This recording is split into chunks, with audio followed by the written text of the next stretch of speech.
মাননীয় স্পিকার, আমরা দেখেছি স্বৈরাচারের সময়, আমরা দেখেছি এই বাংলাদেশের অর্থনীতিকে কিভাবে কুচি কুচি করা হয়েছে বিভিন্ন ব্যক্তির স্বার্থে।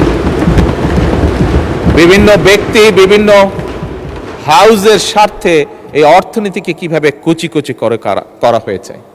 মাননীয় স্পিকার, এবারকার বাজেটের অন্যতম মূল লক্ষ্য হচ্ছে অর্থনীতিতে ধীরে ধীরে শৃঙ্খলাকে ফিরিয়ে নিয়ে আসা।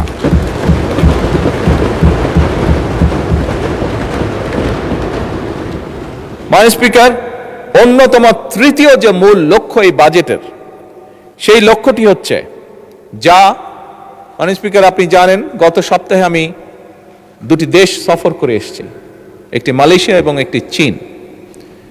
একটি আন্তর্জাতিক গণমাধ্যম তাদের পর্যালোচনায় বলেছে যে এবারকার সফরটির লক্ষ্য উদ্দেশ্য কথাবার্তা শুনে মনে হচ্ছে যে বাংলাদেশ সরকার এই দেশের অর্থনীতির উপরে জোর দিয়েছে এবং বিনিয়োগের উপরে তারা জোর দিয়েছে। এটি হচ্ছে তাদের একটি আন্তর্জাতিক